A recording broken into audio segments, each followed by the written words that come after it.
Akala ko dati, sa TV ko lang mapapanood ang New Year sa ibang bansa. But this time, dito tayo sa Seoul. At hindi lang basta sa Seoul. We're spending New Year's Eve at Grand Hyatt Seoul with a fireworks view from our room. Hindi ito sponsored, pero points booking ito. And today, sasabihin ko sa inyo kung worth it ba talaga for a normal Filipino traveler.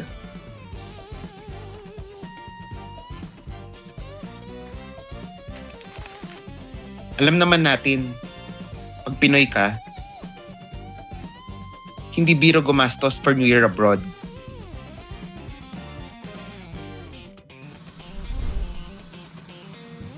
Usually, family reunion, handa, paputok, kapitbahay, videoke. But what if, once in your life, you try celebrating somewhere else?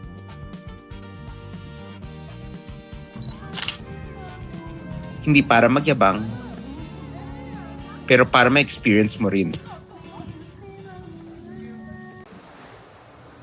The moment you arrive at Grand Hyatt Seoul, ramdam mo agad na special yung place.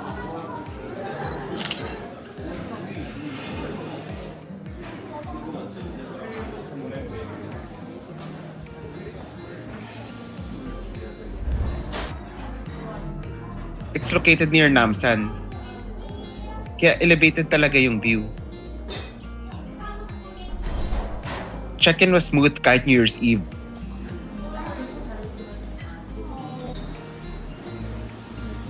Organized sila, which I appreciate.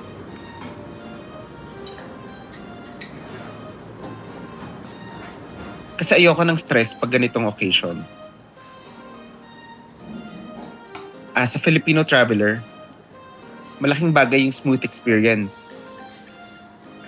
Kasi pag travel ka abroad, you want things to feel secure and comfortable.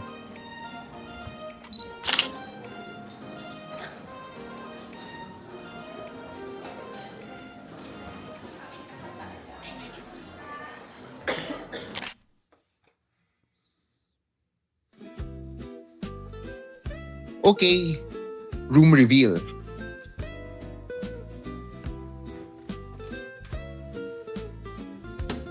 Honestly, when I saw this view, grabe talaga ako.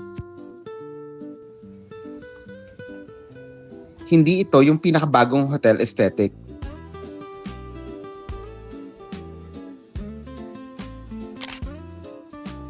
But it's classy.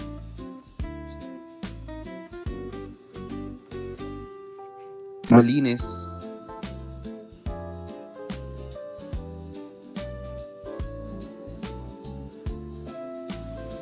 Comfortable.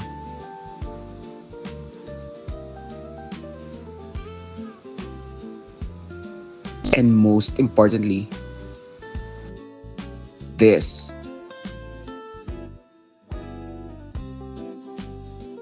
Floor-to-ceiling window overlooking Seoul.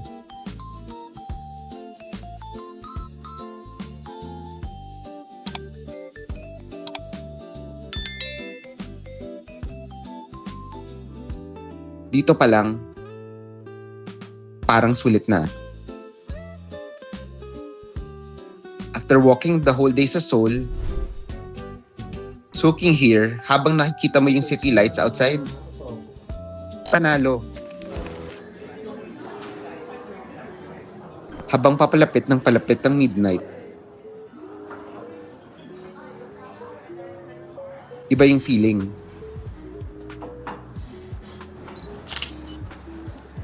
Hindi ka nasa crowd. Hindi ka nakikipagsiksikan.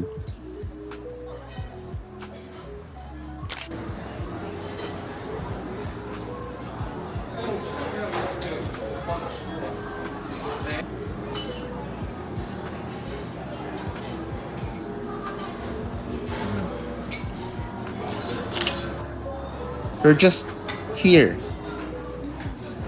waiting,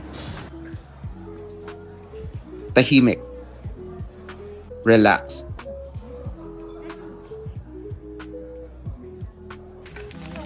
그래서 7시 40분에 여기 나가서 위에서 민서를 1시 80분에 빨리 찍고 As someone na sanay sa maingay na New Year sa Pilipinas, this was very different.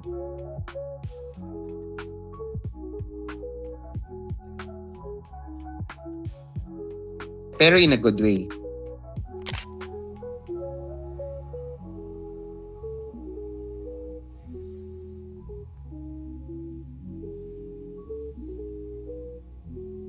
Ten, 9, 8.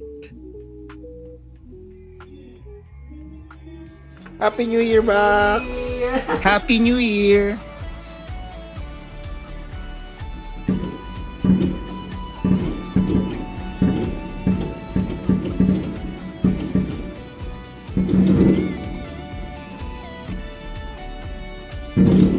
From up here, you can see different fireworks happening across Seoul. Hindi lang isang show.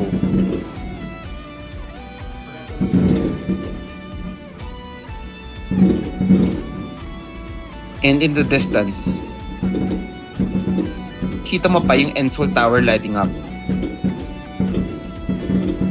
Goosebumps, literal.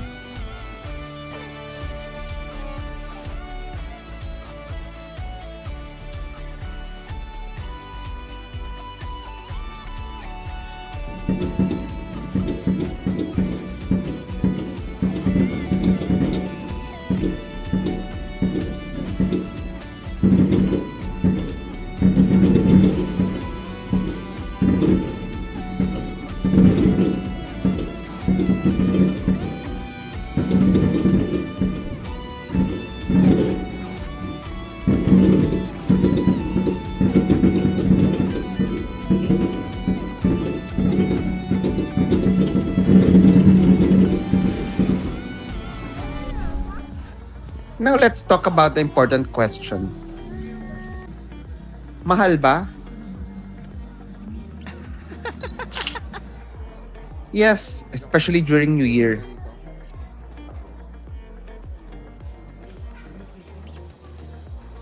Pero sulit since nakuha ko to on a point stay.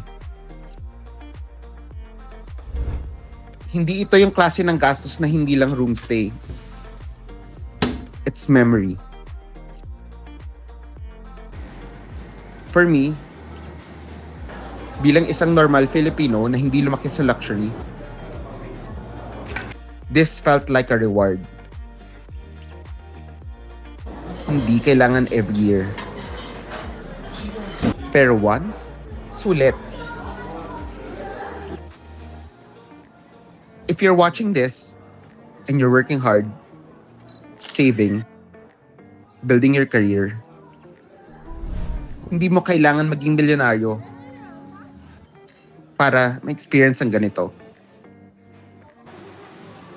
Sometimes it's just about planning, timing, and choosing what matters to you. Travel isn't about flexing. It's about experiencing. This is Bakasyonista. Relatable luxury. Pinag-ipunan. Pinili. Pinaghandaan. And if you want more honest hotel experiences from a Filipino perspective, subscribe ka na. See you in the next destination.